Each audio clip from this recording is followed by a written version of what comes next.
Let's make some noise. Come on. Yeah, yes, indeed, Nick Foles. Let's make some noise. Welcome back, everybody. Good evening. How you doing tonight? Welcome back to the Final Word. What's your boy, MattyB, here on the It's a Wrap Sports Network, coming at you the calm before the storm. Yes, we are entered that phase of the week. It is now time. We are T-minus Thursday, Friday, Saturday, 4, T-minus almost 3 from Eagles 49ers on Sunday at 4:25, 4:30, 4:27, I don't know. Sometime afternoon at the link. And tonight we're going to further deep dive this game. We're going to talk about some of the matchups. We're talking about some of the issues that, present themselves to both of these teams as we get ourselves ready for Sunday's clash in the NFC playoffs. Of course, the NFL wildcard weekend is upon us as well, as we have a full slate of games this weekend to include the ever happy or the ever popular Monday night game wild card. I never quite understood why they do that. Obviously, I guess the winner from Monday night will probably end up playing on Sunday. I mean, they won't get the Saturday game in the divisional round. Just don't understand why they do that to a team or to two teams, heading into the playoffs, why they put a Monday night game on their slate. We got hockey to talk about tonight. Flyers fresh off the 5-2 win over the Vancouver Canucks. As I was thinking about some things, I realized I had not really given you my proper dissection of the Christian Dvorak contract extension. And I'll give you my 2 cents on that tonight as the Flyers just are locking up some of their assets for the future. We'll talk pros, we'll talk cons, we'll talk where I come out on this move by the Flyers. Is this something that really is this for today, or is this for, why? I guess that's the big question. Why Christian Dvorak? Why 5 years? Why over $25 million? So we'll get into that.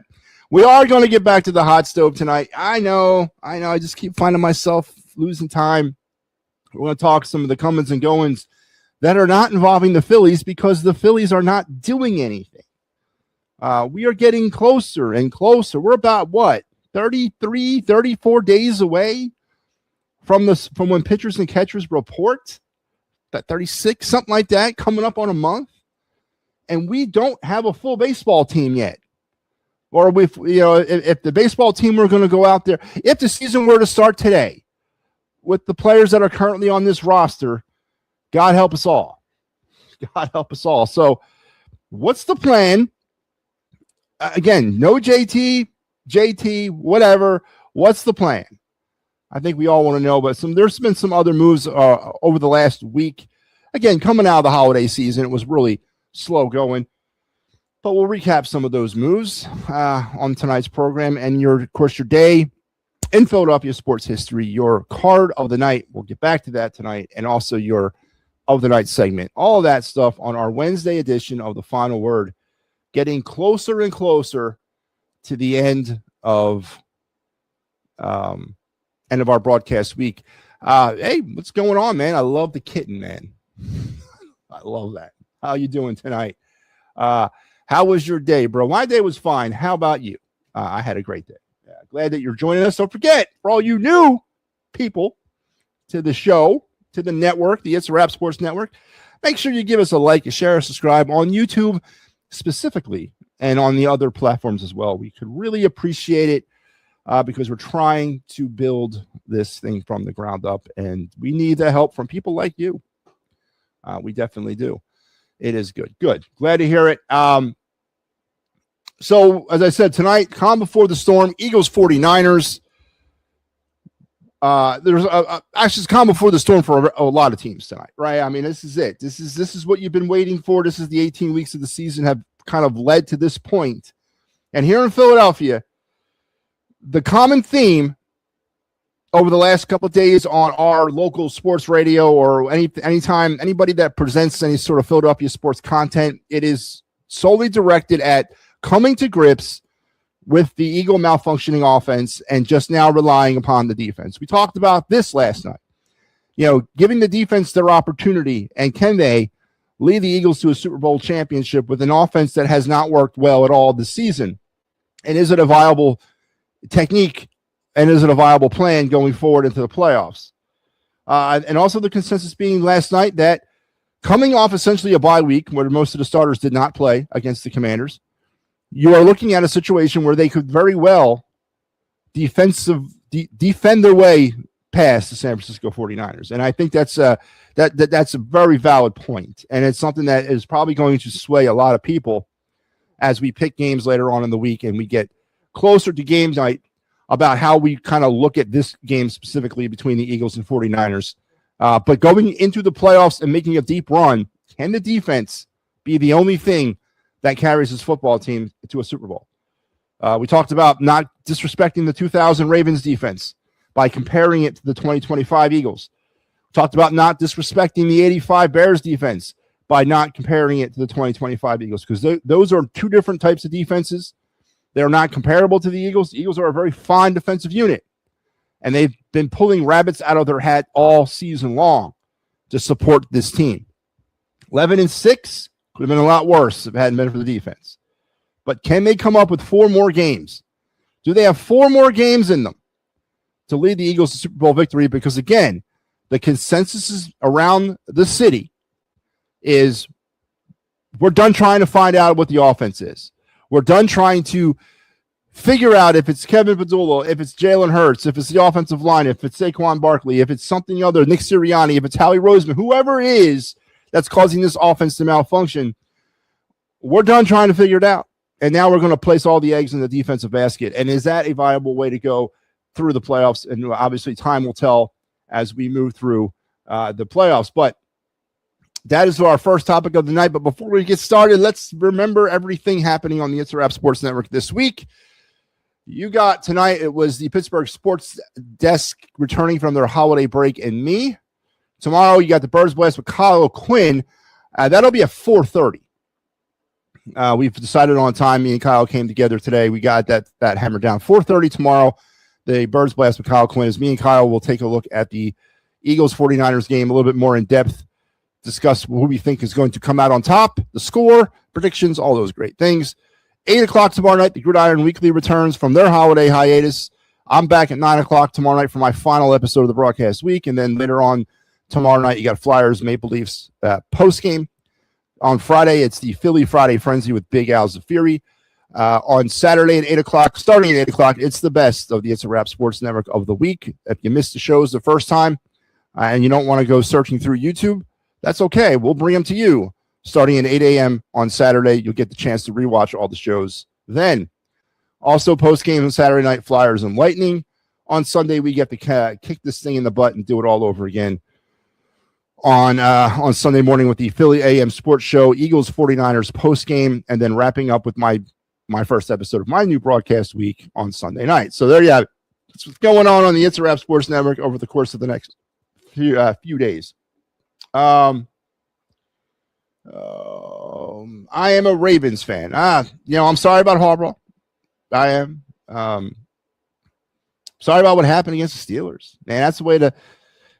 I've never experienced that, and we talked about this again last night. I've never experienced kind of getting eliminated in the playoffs because of a kicker. I know Buffalo Bills fans have probably the market on that, what that feels like, and I'm sure now Ravens fans can honestly sort of enter that club as well, and that's a kick in the ass. But I think it's easy, or it's important to understand when a game comes down to a play like that it's not necessarily that's the play that lost the game. It's not, and again, I'll equate it to from the Philadelphia sports standpoint, the Phillies and Orion Kirkering in the playoffs against the Dodgers. That boneheaded play where he throws home on bases loaded situation and 2 outs when all he had to do was flip the ball to first, and the inning would have been over. But he went home for some odd reason, and he cost the Phillies the game and the series.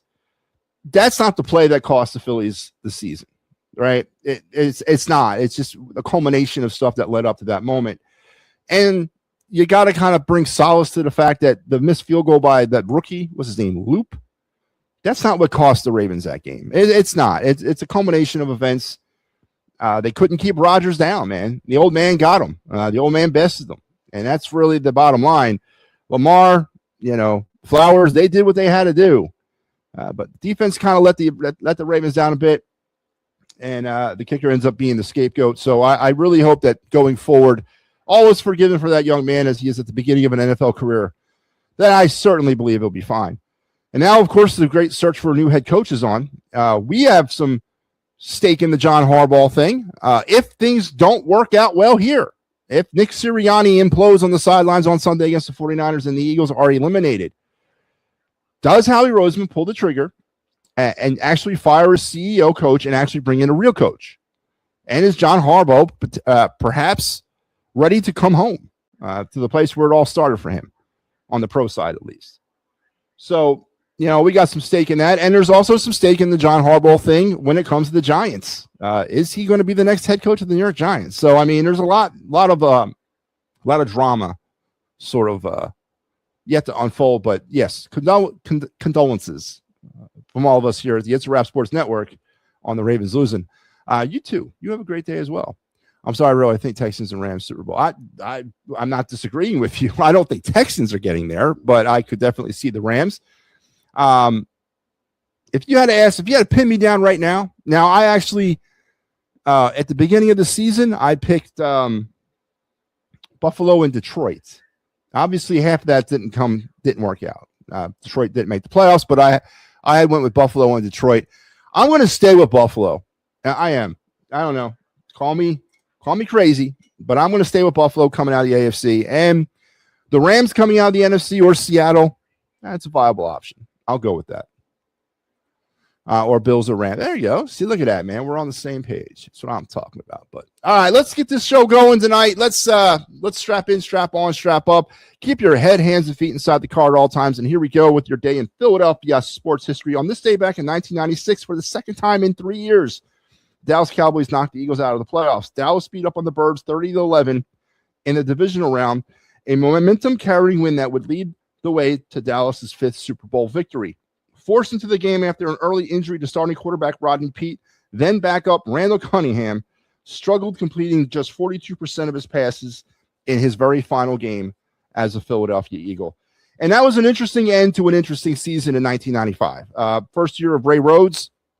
Team started out 1-3, was dismal, and then under the tutelage of Rodney Peete, after benching Randall Cunningham, made a run all the way through the NFC, made a run all the way through the NFL schedule, regular season-wise, had a home playoff game against the Detroit Lions, who nobody thought the Eagles could win. They hung like 50 points on the Lions in that game and set up the divisional round against the eventual Super Bowl champion Dallas Cowboys.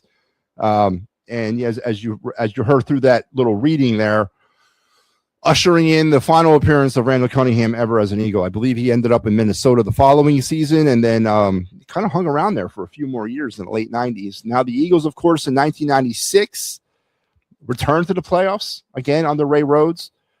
This time they lost in the wild card round to the 49ers, 14-0.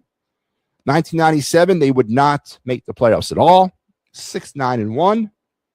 And then that would set up the disastrous 1998 a 3-12 or 3-13 season that saw the firing of Ray Rhodes and the beginning of the Andy Reid era. So all those things were set into motion. And tonight was probably one of those important events. But the Eagles lose in the 1996 NFC divisional playoff round to the Cowboys 30-11.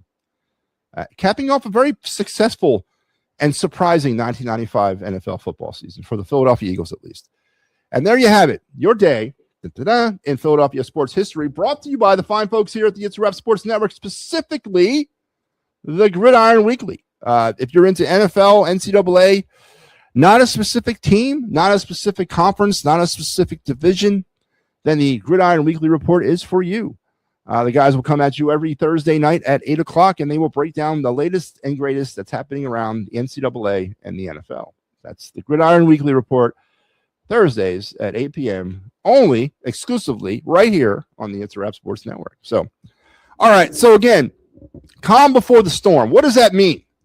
Well, we're about ready to have a football game, and we are about ready to see if the Philadelphia Eagles, what is the other thing I've been seeing? That they're playing possum. That for some odd reason, the Eagles have not exposed their playbook over the last 3.5, 4 months, because they're just waiting for this opportunity to get to the playoffs, and all of a sudden, the greatest show on turf will be born. I don't agree with that. I don't believe that's the thing. I think that's, what I know that is a bunch of homers hanging on to the inevitability, or actually homer denial. That's what that is. It's homer denial that this offense, this $200 million offense that allegedly boasts a elite quarterback in Jalen Hurts, elite wide receivers in A.J. Brown and Devontae Smith, an elite offensive line, elite running back Saquon Barkley. I mean, elite across the board. If you ask certain sect of Eagles fans, they can't believe that this offense has struggled as greatly as it has in 2025. Now, let's break down some of the offensive numbers for the Philadelphia Eagles. So at the end of the day, here we are as we enter the playoffs. The Eagles sit overall. They had the 22nd best ranked offense in the National Football League heading into the playoffs. But I guess you can kind of take solace in that there's two playoff teams that are ranked lower than the Eagles. You got the Steelers at 23, and you got the Panthers at 26 or 25. So the Eagles come into this game 22nd ranked overall offense in the National Football League. In passing, with our elite quarterback at the helm, the Eagles are down around 26 or 25, below or just below the Steelers, just above the New York Giants. So the New York Giants had a more prolific passing attack than the Philadelphia Eagles did in 2025. Rushing, the part of this game that honestly is, I think, the real reason we're in this position right now than we are, is the rushing just never can. Saquon never really recaptured that form of 2024. They sit somewhat middle of the pack, a little low, like 19, 20, 21. That's not necessarily as bad as I thought it was. Wasn't quite as good as number one overall last year, but, not as bad as I definitely thought it was. As for your opponent on Sunday, the San Francisco 49ers, they come in boasting the NFL's 6th best total offense in the league in 2025. The 6th best offense. Now, there's a lot to be said about where that offense is being driven from. Is it being driven from Brock Purdy, or is it being driven from CMC? Now, I am on the side of CMC, and I say it because I watched it week to week firsthand. I'm an avid fantasy football player, and Christian McCaffrey was on my team. Matter of fact, he was my MVP in my championship fantasy football season. I won my league greatly because of what Christian McCaffrey was able to provide me on a week-to-week basis. And there's one thing that we can all agree on when it comes to Christian McCaffrey. He is a game changer when he's in the game. The problem with him has been durability. Now, there's some people out there that are telling you that Christian McCaffrey is human. And of course he is. He is human. And there's situations where if you can eliminate the Christian McCaffrey factor, I think you definitely have an opportunity here to neutralize Brock Purdy. Brock Purdy doesn't scare me. Now, again, he's the quarterback of the NFL's 6th best offense. There's something to that as well. Again, I'm not on Brock Purdy's jock or anything. I'm just telling you. But that offense runs completely through Christian McCaffrey. And if the Eagles can find a way, and I thought we talked about it like last week or maybe at the beginning of the week, if you had to pick one, and you can only neutralize one, CMC or Purdy, who do you go after? Obviously, it's CMC, right? Let Purdy try to do it with his arm, even though he's not a bad quarterback. He's totally not a bad quarterback. But the 6th ranked offense in this league is based around what Christian McCaffrey brings it. Now, let's take a little bit look at their passing offense. San Francisco enters this game with the 5th best passing attack. Now, is that greatly enhanced by Christian McCaffrey? 100%. He's a dual threat coming out of the backfield as well as coming out, to catch passes. He is the check down king of Brock Purdy. He is Brock Purdy's safety net. George Kittle has somewhat been neutralized this year. George Kittle was not a factor. Really, I mean, he's a competent tight end. He's a tight end that needs to be paid attention to, and the Eagles need to pay attention to him. But again, it all runs through number 23. It absolutely does. As far as rushing goes, the 49ers come into this game with a modest lower level rushing attack, around 22 in the league. The Eagles actually have a better rushing attack than the 49ers do on paper. So obviously It screams to the fact that they like to line up McCaffrey in a lot of different places, and they use them a lot of different ways. As far as your defenses go, this is where a lot of people are putting their hopes, especially Eagles fans, on the Eagles' ability to try to win this game defensively. The Eagles come into this game with the 1, 2, 3, 4, 5, 6, 7, 8, 9, 10, 11, 12, 13, 14th overall ranked defense in the National Football League, opposed by San Francisco's like 21st ranked. They're quite a bit lower, but they're not as far out of the realm of possibility overall with the numbers that the Eagles are. Now, where the Eagles had the 49ers pretty much, I would imagine sort of if you had to kind of, chop this thing up and try to go skill group, position group to position group. The 49er pass rush is a little susceptible right now, especially with all the injuries. They're barely getting any kind of push up front.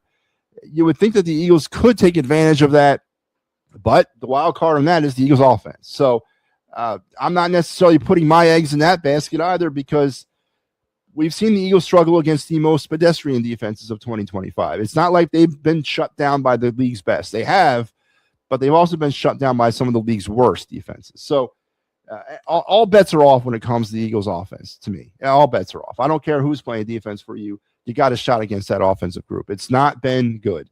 And if you maybe you got to get deceptive with the Eagles. Maybe you got to try to hide your blitzes with the Eagles, but there's a way to get to them offensively. The offensive line for the Eagles is being held together by spit and duct tape. And if you can kind of find your way through there, it might open up the dam for you as well. But let's look at passing. Passing defense-wise, the Eagles actually have a very stout passing defense, of course, led by Quinyon Mitchell and Cooper DeJean. No question about it. They are a top 10 pass defense in this league. 49ers are a little bit lower on this list. Matter of fact, a slight lower, about 23. So it favors the Eagles on this. But can Jalen Hurts and company and Kevin Petula, can they take advantage of that? Or are they going to be stifled once again with their ability to open up the playbook for Jalen Hurts, your elite quarterback, and I knock on some wood here, in order to take advantage of that? So as far as rushing goes, real quick, the Eagles enter this game with a pedestrian middle of the pack, 20th ranked rushing defense. Whereas, though, the 49ers come into this with about a 13th ranked. So deceptively, the 49ers are a better rushing defense than the Philadelphia Eagles. The Eagles have had problems with the rush. Again, Christian McCaffrey, beware. They've had problems with the rush all season. But where the Eagles defensively really get you is they put you in situations and then they call on an all-out blitz. Vic Fangio will give up lots of territory from the 20 to the 20. He doesn't mind it. But when they get down in there, they clamp down. They find a way to make that stop. And they've been doing that all season, the bend, don't break mentality. And maybe those rushing yards are a little bit deceptive about the Eagles' ability on defense to lock it down when they have to. But they give up a bunch of territory between those 20-yard lines. And that's a known fact. That's just how Vic Fangio runs his defense. And San Francisco is going to have to exploit that. And they're going to have to take the top off, I think, at some points in order to really exploit that. Can they? Is Brock Purdy going to be able to get back there and throw? I believe he will have time at times to throw that football. But whether or not we can get open or the 49ers can get open is another thing. So not far, like, in the realm of possibility, when you break it all down, to me, it really boils down to the Eagles' offense and their ability to get out of their own way and score more than 21 points in this football game. And the San Francisco 49er defense to try to get as many people off the street as they can in order to play in this game to stop the Eagles from scoring 21 points. Because I think offensively, San Francisco will do enough. I think they will. Whether or not that's going to be enough on their side dealing with the Eagles offense remains to be seen. A pretty split, in my opinion, it boils down to the Eagles offense versus that held together by duct tape and spit San Francisco 49er defense. And who comes out on top? How do you get through it? Is it going to come down to, as it has a lot for the Eagles this year, to a special teams play? Is it going to come down to the turnover battle? The Eagles enter this game not as prolific as I would like on forcing turnovers. They're not doing it the way they did last year. A lot's lost on last year's Super Bowl run. A lot of it's faded into Jalen Hurts freaking mythology, thinking that he was the reason why the Eagles won the Super Bowl alone. He was not. That Eagle defense really stepped it up last year, back half of the season and into the playoffs when it came to forcing turnovers. They forced 13 turnovers in 4 playoff games last year, culminating in the 3 turnovers in the Super Bowl against the Chiefs. That has not been happening as prolific. I believe it was 31 total in 2024 in the regular season. They come out this year with about 19, slightly. I mean, not slightly. It's considerably lower. So they're not getting the turnovers. They're not forcing the turnovers as prolifically as they were heading into the playoffs last year. But last year they ratcheted it up in the playoffs. They committed and forced 13 more. Like, I mean, it was amazing. They were averaging over 4 turnovers a game in the playoffs. And if you're, it just gets me so annoyed when I have to relive this and have to talk about this and have to dram it through the heads of these Jalen Hurts occult people that if you take the contributions of the Eagle defense out of the mix in 2024, they do not win a Super Bowl. That's a fact. That is non-debatable fact. You take Jalen Hurts' contributions off the 2024 Eagles, I still think they win the Super Bowl. I honestly do. And it's so hard talking to cult members about this because they are so brainwashed by the Church of Jalen. It's not even funny. The Hurts huggers, as I like to call them. But the defense was a huge part of what led the Eagles to a Super Bowl in 2024. From around week 9 until the Super Bowl, they were a dominant force. They've been dominant, but they've had their moments. They're not forcing as many turnovers as they did last year heading into the playoffs. And, on paper right now, the Eagles are going to need the defense 100% more than they needed them last year. Because the offense is just not able to do anything. Saquon's been stuck in neutral all year. Jalen's Jalen. And they're just not able to get anything consistently going offensively. They were living off those turnovers. They were living off flipped short fields that the defense was providing them in the playoffs last year in order to kind of deliver the death blows. They got to find a way to get back to forcing turnovers. And they also got to find a way to stop committing penalties. The Eagles ended the season, I think, averaging 7 penalties a game and about 57 yards of penalty yardage per game. That is terrible. Now, it got better towards the back end of the season. They were getting a lot better with that. But they got to find a way to stop with the penalties, too. It's penalties and forcing turnovers. They got to find a way to really ratchet that stuff down. That stuff not being talked about here in town. Now, know what's being talked about here in town? A very broad statement that the defense can do it, and then a 25-minute defensive rant about Jalen Hurts. That's what we're talking about here. We're not necessarily getting into the nuts and bolts of really what is going to allow the Eagles to win this football game. And more importantly, what's going to allow the Eagles to win another Super Bowl. Now, we broad stroke it by saying the defense and then, but Jalen is going to be good. We get off topic, man. We get off topic and it's frustrating. It's frustrating to be the only sane man on this island. It really is. And trust me, if I'm the only sane man, then the island has gone bonkers. All right, it really has. But there you go. I think it boils down to on Wednesday or on Sunday. It boils down to the Eagles' ability to force turnovers, limit the penalties, and I guess you can throw in limiting the damage done by Christian McCaffrey. If they can do all that, I don't know if the offense really is even a question or even a topic, because I think everything else will take care of itself. So no Flyers live tonight. Ricky, come on, man. We're getting no Flyers game tonight. We're going to talk Flyers, though. We will talk Flyers. I do want to put in my 2 cents worth on the Christian Dvorak trade or extension.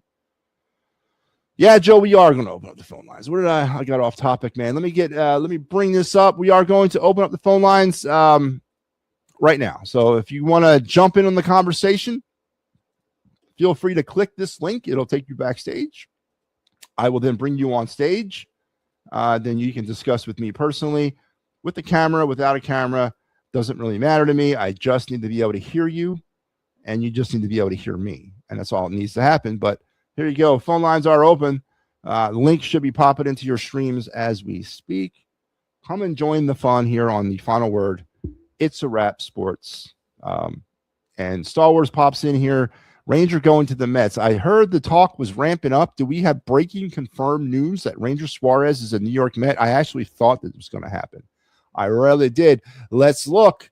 Oh, I didn't know he's Valenzuela. Valenzuela, you know what I mean. He's linked to the Mets. He's linked.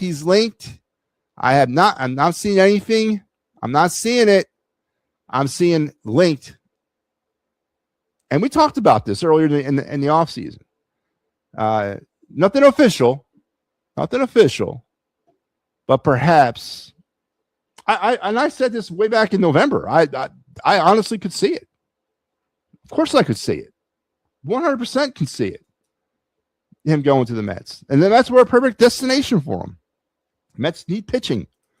Hell, they need everything. But they definitely need a pitching.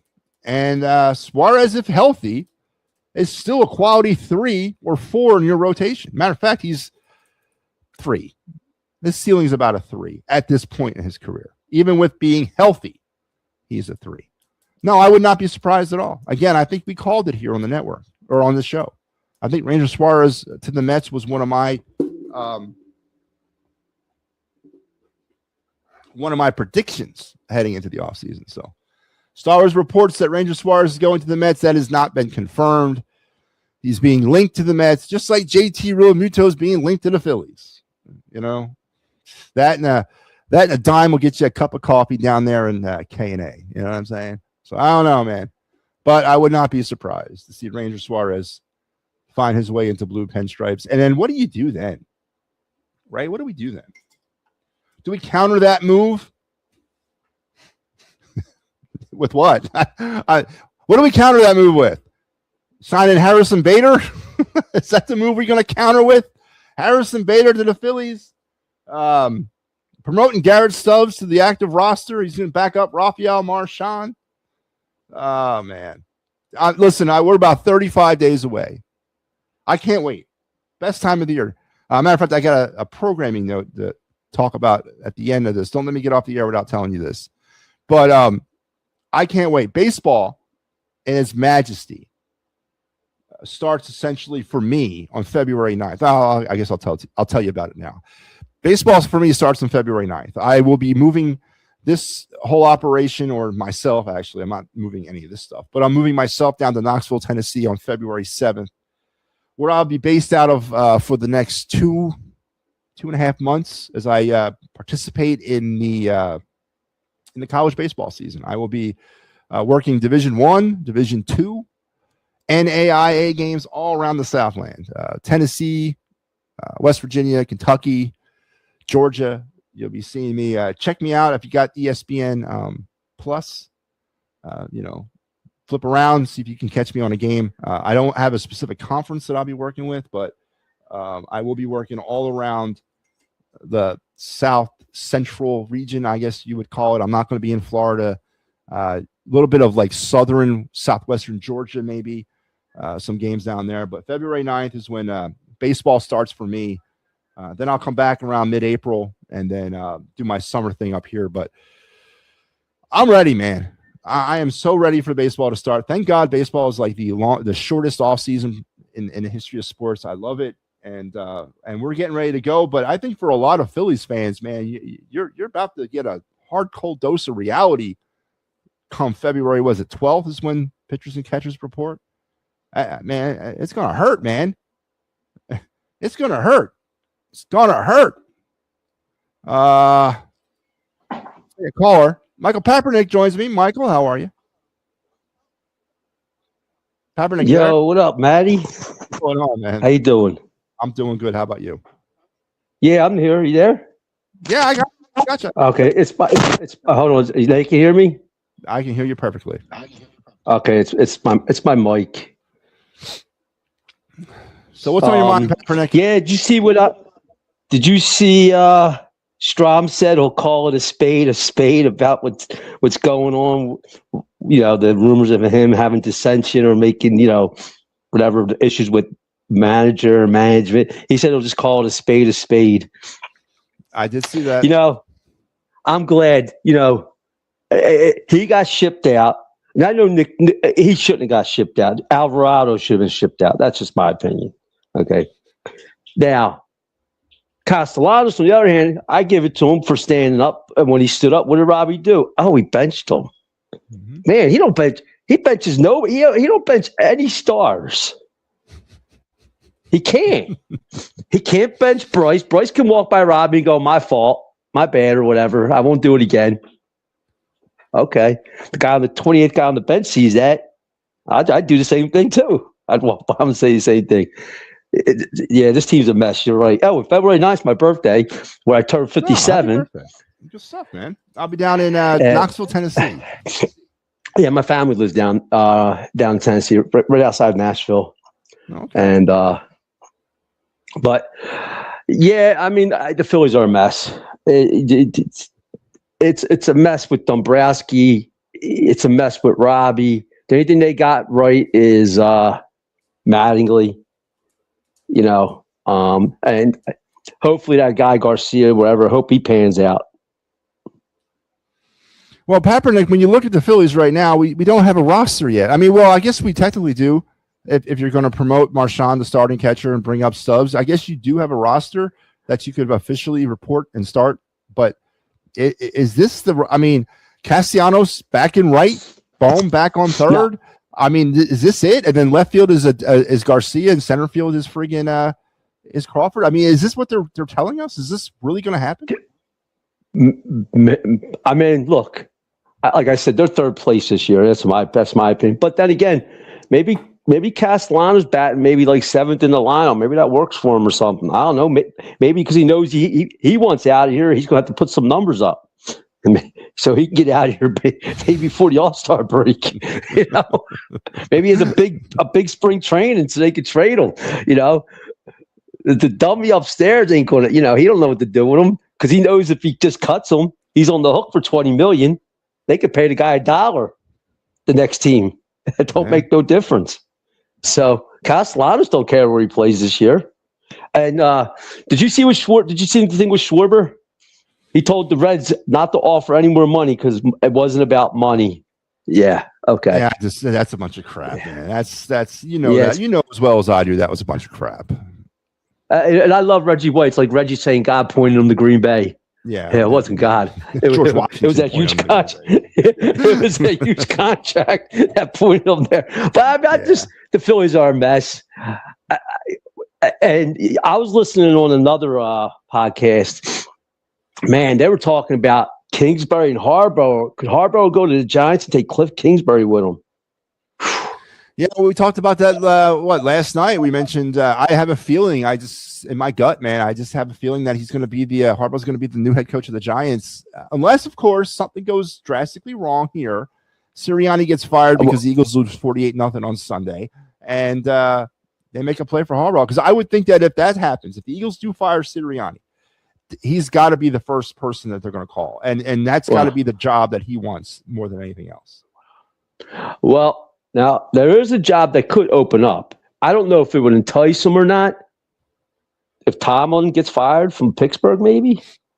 Tomlin's not getting fired. Listen, we got the Pittsburgh guys here on the network, and I'm forced to listen to that crap. I don't want to, but I have to. And, I got to quality control it for the network. And they make some very, very valid points about Mike Tomlin. And I don't think Mike Tomlin's ever going to get fired. I think Mike Tomlin will at one point quit and say, I'm done. But I don't think the management of the Steelers will ever fire him. Now, the one thing about Harbaugh coming to Philadelphia that might be a wild card that no one's thinking of is could he get along with Howie Roseman? And I don't know if he could. No, I think he could. I think he could. Look, he was here with Howie's predecessor, the guy he learned everything off of. Who was the guy with Andy? Talking about Joe Douglas, the guy from the Jets? No, before him. Oh, you're talking about the guy who. That's who Howie learned all the contracts off of, how to do contracts and all that. I think he could get along with Howie because, look, he won't be a yes man. And here's the thing: Doug was a yes man to a point. John won't. I think Howie would treat him different. I think Howie knows it because he treats Vic Fangio different. Vic ain't a yes man. No, Vic will walk. You're right. So I think, and man, I'm telling you, win or lose the Super Bowl, I fire Sirianni. I keep Vic. I go, and you know what? I might bring I don't know if I'd be afraid to bring Kingsbury or Stefanski here. I said that to you before, and I'll say it because if they have a good season next year, goodbye to the offensive coordinator. The Eagles need a guy that's set that says, look, I don't want to be a head coach. I want to be just an OC and nothing else right now. A veteran guy, Frank Reich. Maybe John Gruden can get along with Harbaugh.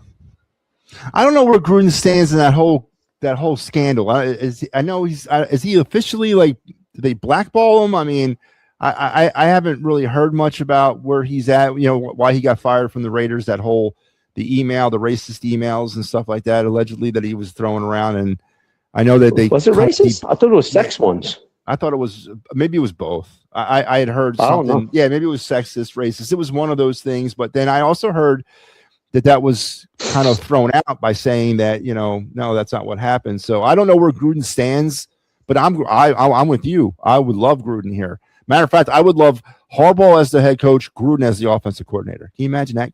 That's what I'm talking. That's what I'm talking about, because you don't have to wear. I don't think John wants to be an NFL head coach again. I think he's done with that, and I think. But you know what? Maybe his dream job would just be the Eagles if Harbaugh. I think Gruden would want that. Otherwise, I think Gruden would just fit perfectly there. And you know what? For all the bad stuff that Jalen does, it might be the best thing to happen to Jalen. Good point. To get a guy here who's going to put their foot in his ass when he says, "Oh, I'm not doing the RPO." Yeah, you are.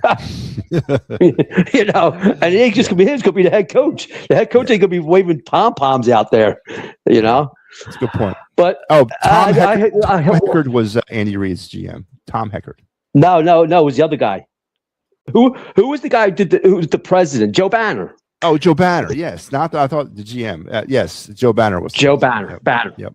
That's who he learned the contracts off of. And Joe Banner was a little like Howie.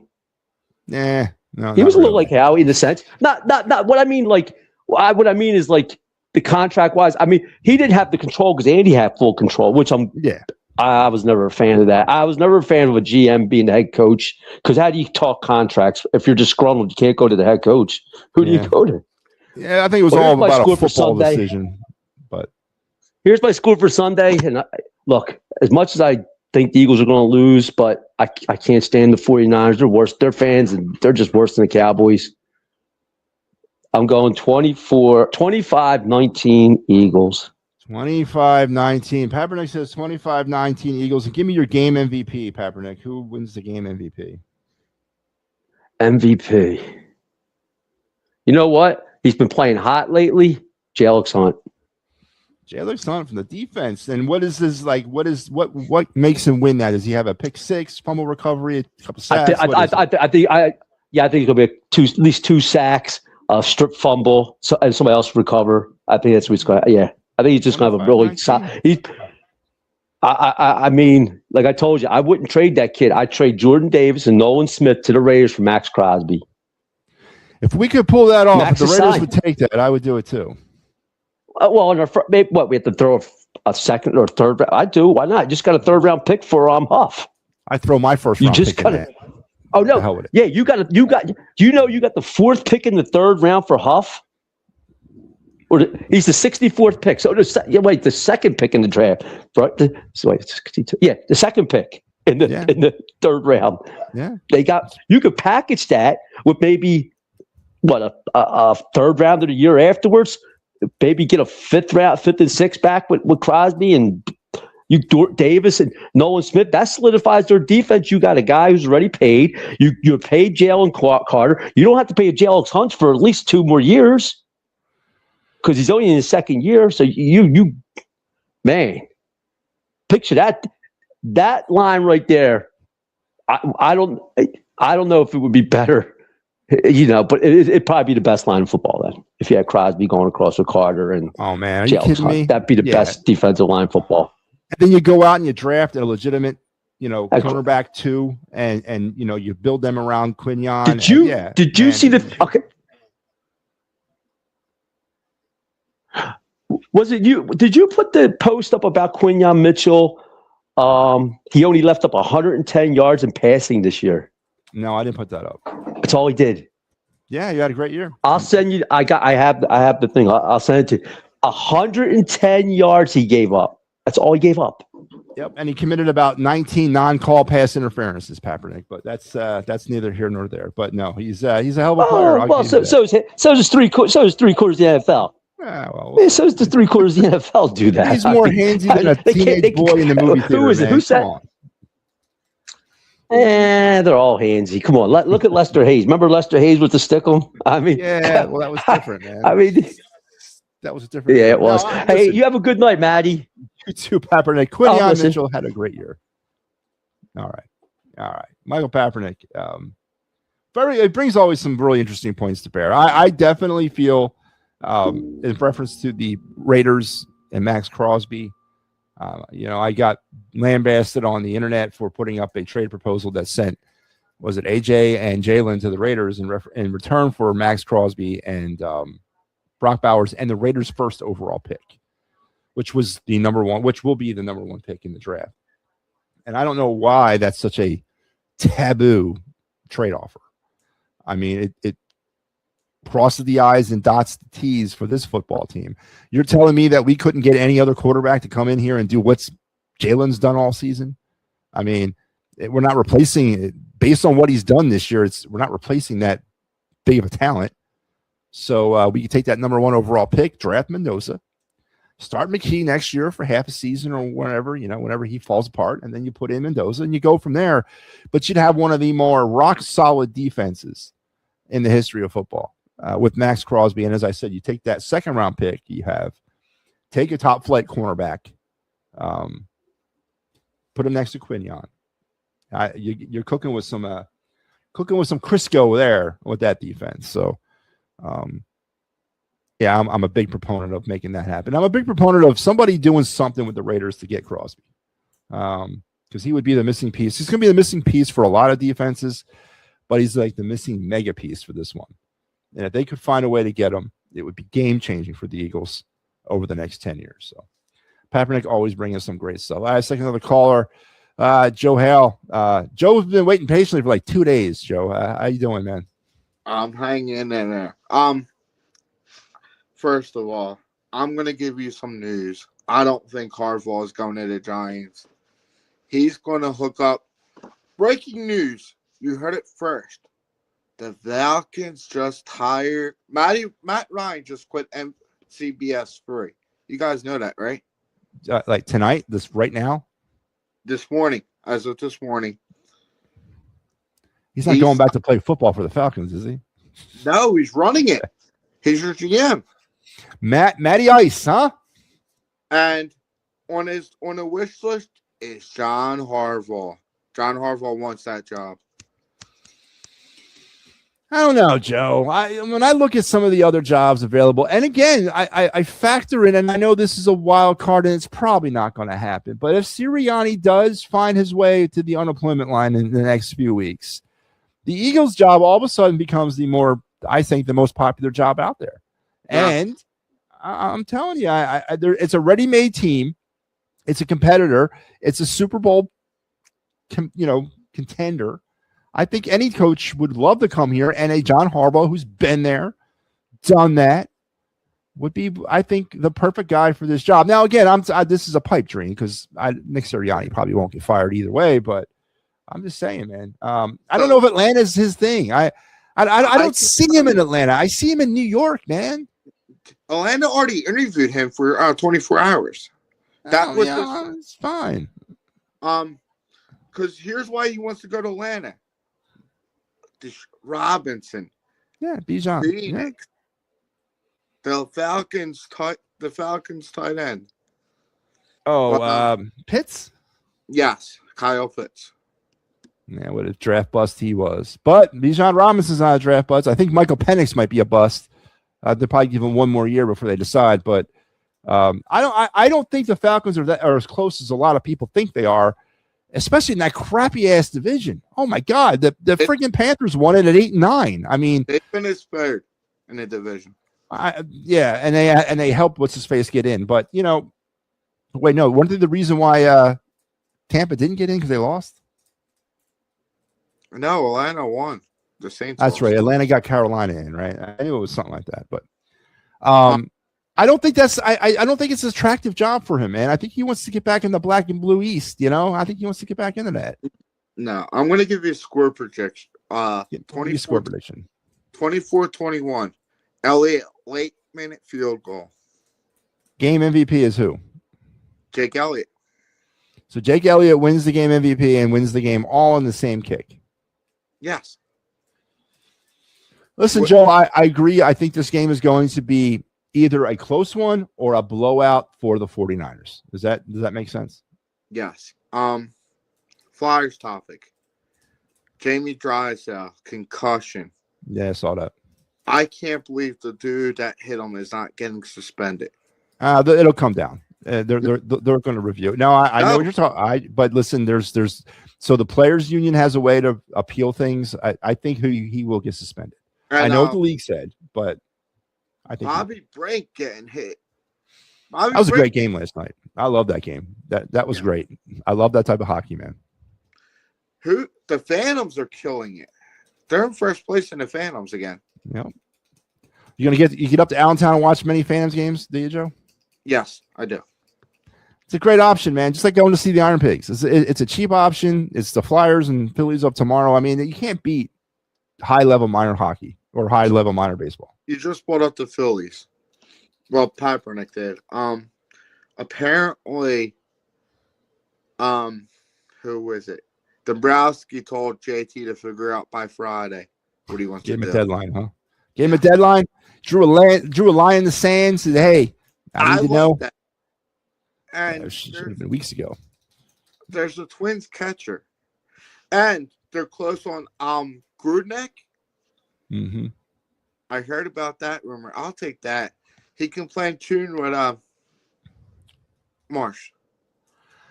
I'll take anybody right about now. Some news, an MLB quality player. I'll take anything. And I'll even take news on Max Bader or Harrison Bader, Max Kepler, where they're going. I'll take anything. There's nothing going on. I can tell you, Mattingly being here brings Bo Bichette here. Is Mattingly bringing in some money with them because they can have a great relationship, which I heard they do. I don't know that for a fact, but the bottom line is the dollars and the cents. Sign JT, all that money's going to Bo Bichette. As it should. I'm okay with that. No, 100%. Absolutely. Yeah, my life's been hell, but.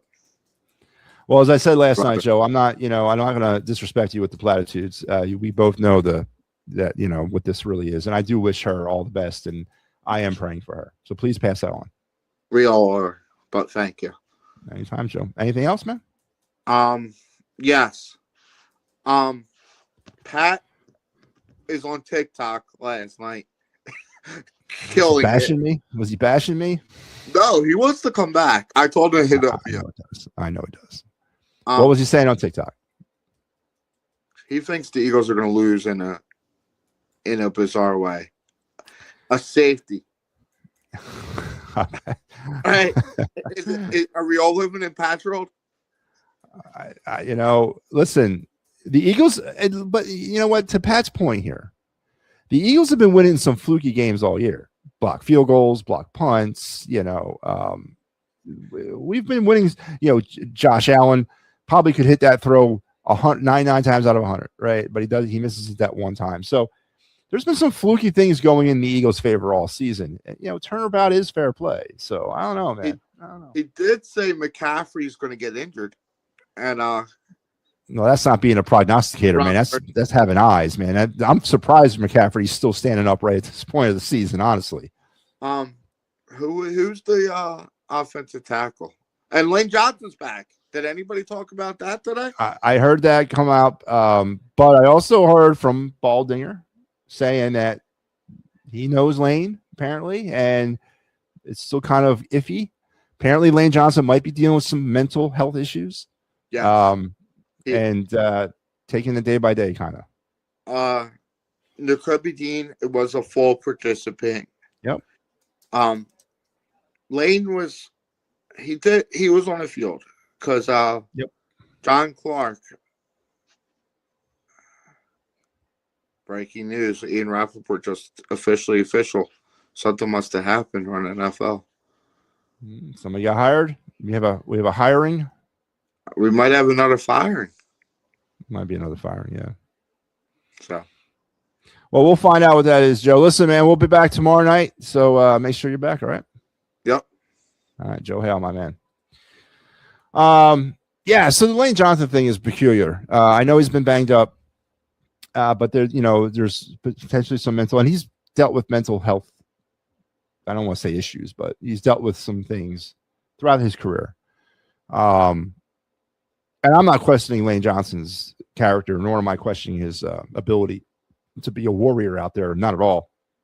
But I do sympathize with him when it comes to certain things, because when you're in your own head, it's worse than a physical injury. So I hope that he's ready to play, and I hope that he can get out there and give us his best. And even if he doesn't play on Sunday, with the Eagles potentially winning, I'm certain you'll see Lane Johnson again wearing an Eagles uniform this year. Now, whether or not you see him after this year, that's a whole different situation. But all right, let's go to my main man, Ricky Deal. Ricky, how are you tonight, my man? Good. Good to hear, Ricky. What's on your mind? And go Sixers. Go Sixers indeed. Ricky Deal, the Flyers and the Sixers find themselves in interesting positions. Flyers right now at the midway point of the season. If the playoffs were to start today, the Flyers would be in. The Flyers are also on pace for over a 100-point season. The Sixers are in a similar position. They could find themselves into playoffs as well. Ricky, if you had to pick one team, the Flyers and the Sixers, who's Flyers or the Sixers? Who's going the furthest in the playoffs this year, the Flyers or the Sixers? Sixers. That's a very smart. That might be it. Flyers might not just be happy to be there and may get bounced in the first round. The Sixers are going to go further in the playoffs. This would be the story of the year because nobody is expecting that, Ricky.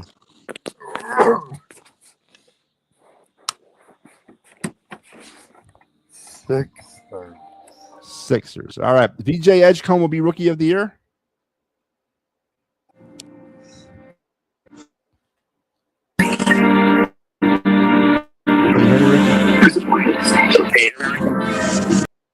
It's always in the part of the phone call where me and Ricky always, I don't know what happens. His video drops off and then it's just like clockwork. But anyway, VJ Edgecombe, the real deal, I think. We don't spend, again, this is one of my New Year's resolutions going into this year, is I have to figure out how to get Sixers coverage on this network.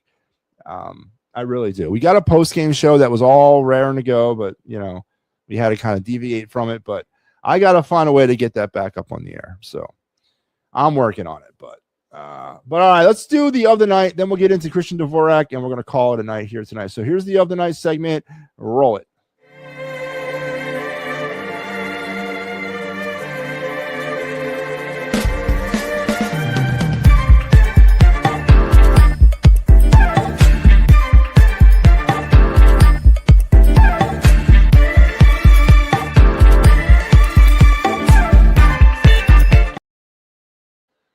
All right, it is the of the night segment here on the It's a Wrap Sports Network on the Final Word. And tonight, we're back into the Flyers world of prospects, getting down to the end. I think about maybe 6 of them left, and I would have gone through all the prospects so far this season, and then we could move on to Philly spotlight players and more MLB or NHL draft targets, and then MLB just never stops. But tonight, we're going to get back into one of those players that was not originally drafted by the Flyers, but has found his way into the Flyers system and is sort of making some noise. I'm not.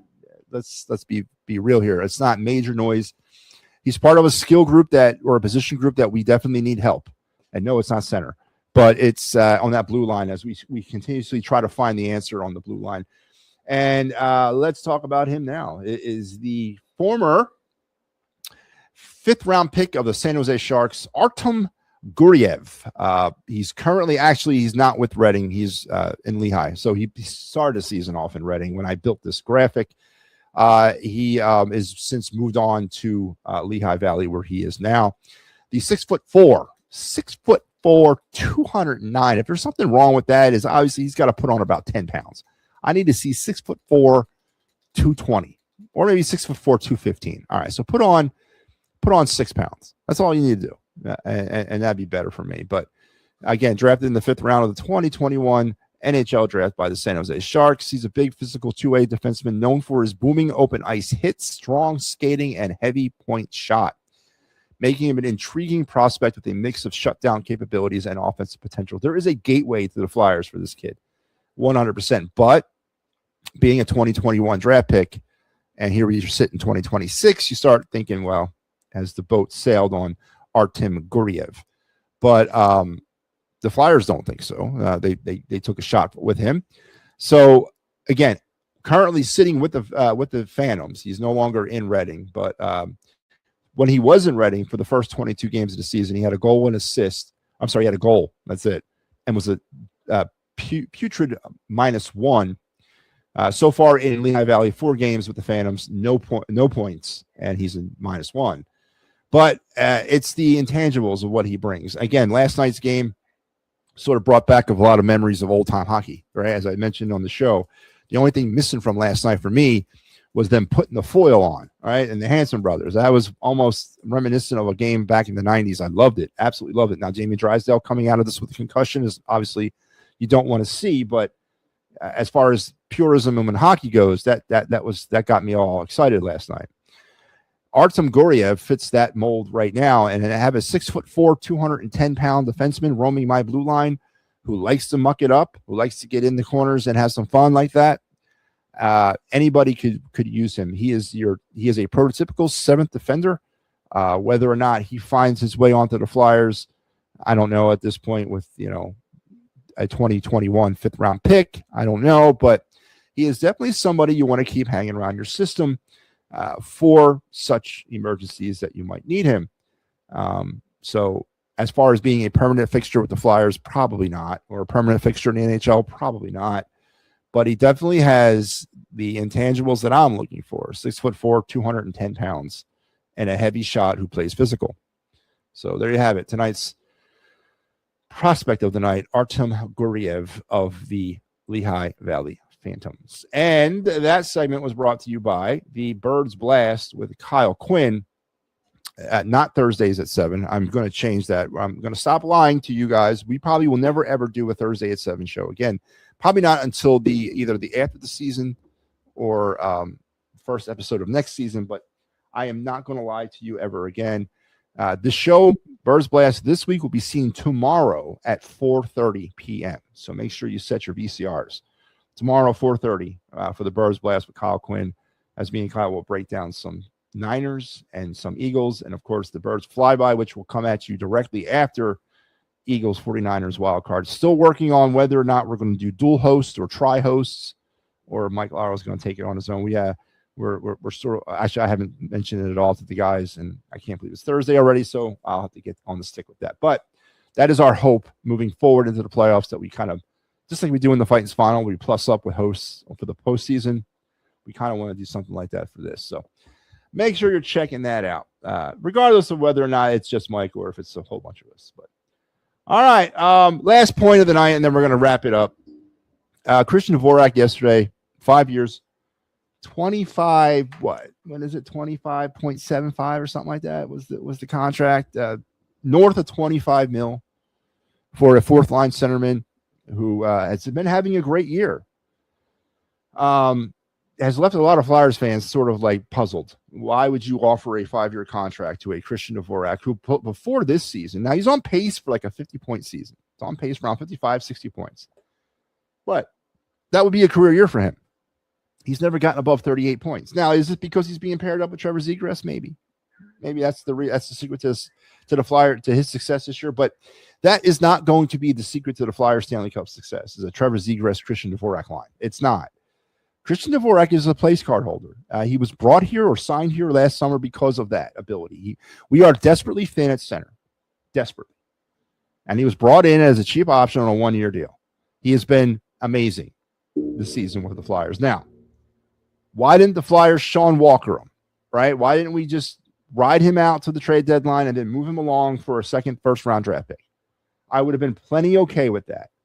This is still a rebuild.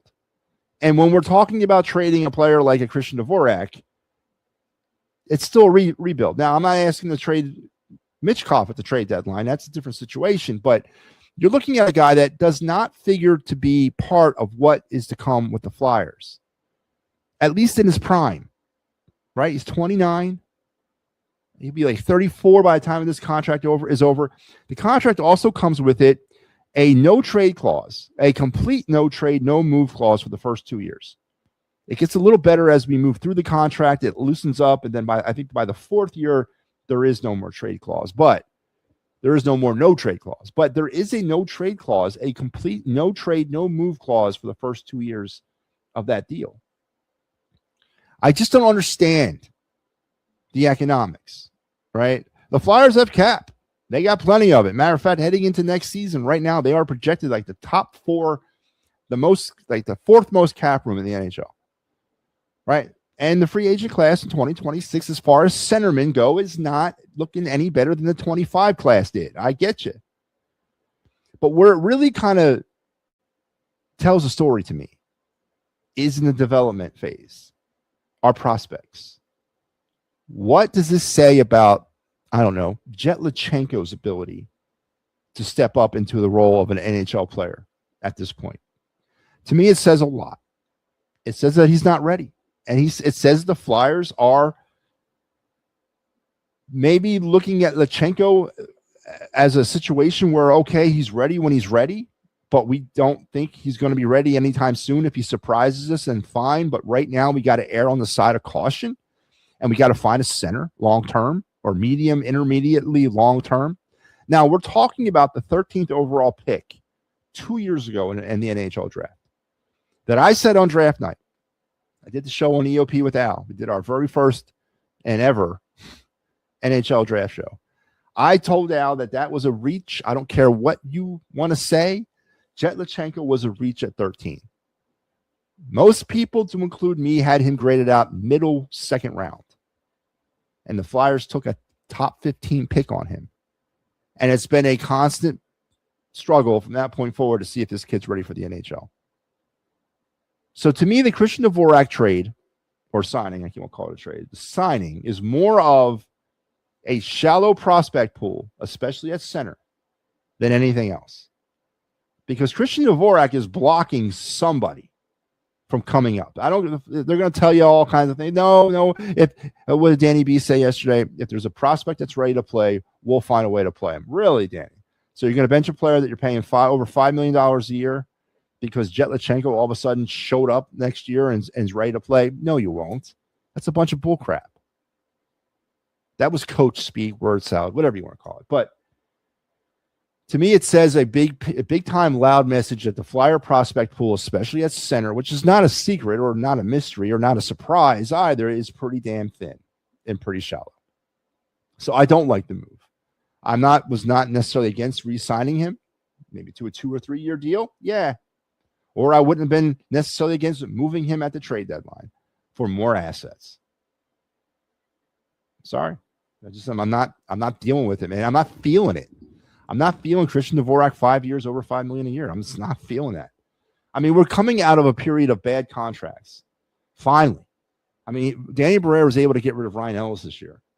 Brzakov, his contract's about to fall off. I mean, there's some light at the tunnel here, and we've been stuck in that tunnel for a long time, and now we're seemingly going right back down it with different players.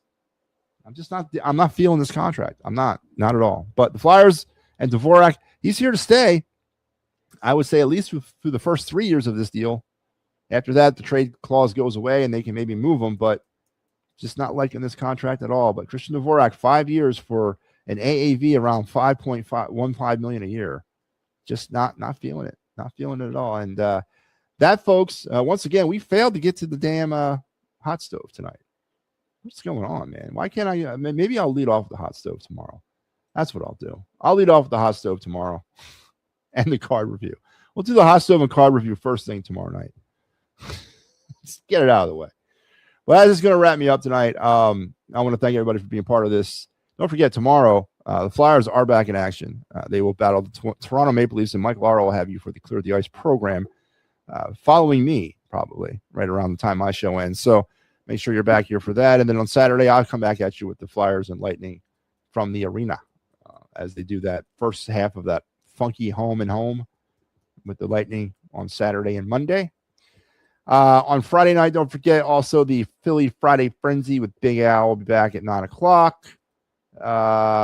Make sure you're checking out the Gridiron Weekly tomorrow at 8. And then all the great programming we have over the weekend, which, of course, AM Philly Sports. And then the Steel City Sunday pregame show. They're not doing a postgame show this week. But they'll be coming at you starting at 3 p.m. on Monday for 5 hours of Pittsburgh Steeler pregame.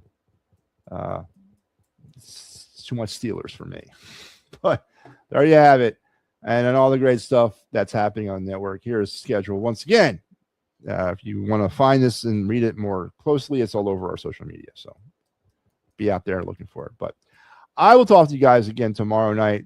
Keep up the fight, everybody. And we are getting one day closer to Eagles 49ers. Tomorrow, Birds Blast with Kyle Quinn at 4:30. Make sure you're there, as me and Kyle will have our first chance of getting into this game and some other things. So until I see you again, take care.